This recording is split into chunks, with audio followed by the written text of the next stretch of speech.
Hello everyone, welcome to my blog है। र आज चाहिँ म तपाईँहरूलाई चाइनाको नान्जिङ भन्ने सहरमा यो चाइनामा कस्तो हुँदो रहेछ हेयर सलुन होइन, कपाल काट्ने ठाउँ कस्तो हुँदो रहेछ भनेर चाहिँ देखाउन जाँदैछु है त। त्यहाँ लिएर जाँदैछु र भिडियोलाई लास्टसम्म हेर्नु होला, अनि कस्तो लाग्छ कमेन्ट पनि गर्नु होला होइन। अनि त्यसपछि कुन पार्ट मनपर्छ त्यो पनि तपाईँहरूले कमेन्ट गर्दै गर्नु होला, लाइक कमेन्ट सेयर सब्सक्राइब गरिदिनु होला है त। Okay, let's start the video.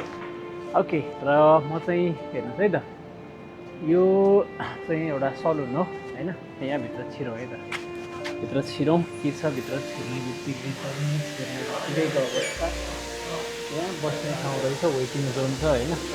अनि त्यसपछि मिररहरू टन्न देखिन्छ। हाम्रो एकजना नेपाली दाइ, ओहो दाजु कता कता देखेँ जस्तो लाग्यो त। दाजु नेपाल कहाँबाट हो नि?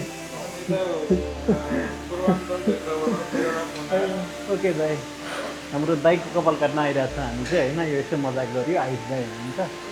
त्यसपछि म चाहिँ यहाँ चाहिँ होइन, म यहाँ छ। के देखिन्छ भन्ने कुरा हेर्दै जाउँ है त। बस्नलाई मजाको छ बस्नलाई होइन, बसेर हेरौँ होइन। सरी, यस्तो मजाको छ बस्नको लागि मस्त होइन।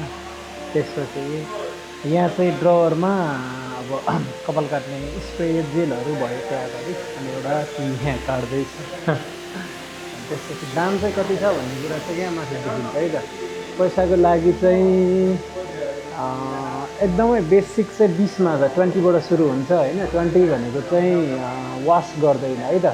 नभए अरू चाहिँ वास गरेर नर्मल भनेको 30मा, त्यसपछि वास गरेर आफूले देखाएअनुसारको कपाल चाहिँ 38मा होइन।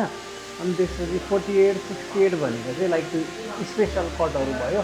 अनि यतापट्टि चाहिँ कलरिङहरूदेखि लिएर अरूको दामहरू भयो है त। अब हामीले काट्ने चाहिँ नर्मल 38 हो होइन। 38 भनेको लगभग नेपाली 800 जति भ्याउँछ है त। अनि यो चाहिँ लकरहरू छ, यो फ्रीमा युज गर्न पाइन्छ। लकरहरूको लागि चाहिँ त्यस्तो पैसा केही पनि दिनु पर्दैन। अनि यो चाहिँ काउन्टर सेक्सन भयो। अनि त्यसपछि यता आउने हो भने यहाँ चाहिँ यो लेडिज सेक्सन रहेछ होइन। नेलहरूदेखि लिएर पोलिसिङदेखि लिएर अरू कुराहरू के कुराहरू छ होइन। त्यसपछि यहाँभित्र चाहिँ यो चाहिँ यसलाई चाहिँ पहिला यो वास गर्ने भयो है त। सुरुमा पनि वास गर्छ अनि पछि पनि वास गर्छ। तिनीहरूले त्यो चाहिँ वासिङ रुम भयो। यसमा चाहिँ यहाँ मजाले आइटमहरू मस्त देखाएको छ है होइन। यस्तो मजाले आइटमहरू अब यो लगाउने होला नि त। अब म त जान्दैन कतिपय कुराहरू होइन। एमएन एसिड वेल कन्ट्रोल स्याम्पूहरू कस्तो कस्तो लगाउने। मस्त यहाँ सुत्ने, कपाल धुनु पहिला चाहिँ धोइदिन्छ, त्यसपछि ड्राई गरिदिन्छ, अनि कपाल काट्ने, कपाल काटिसकेपछि फेरि धुन्छ, जेल सेल लगाइदिन्छ चट्ट लगाएर। त्यस्तो छ। यहाँ पनि छ अब यो मसिन त, यो म देखिरहेको हुन्छु। यो कपालको के भन्छ,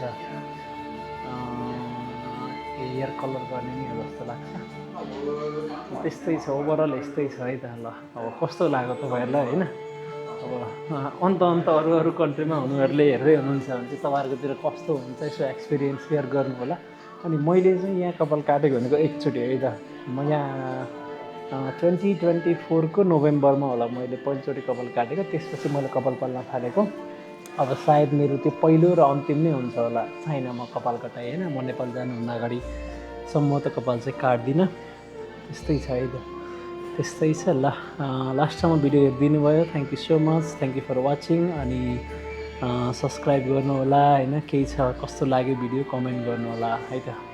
अर्को भिडियोमा हामी फेरि भेट्छौँ, तबसम्मको लागि बाई बाई।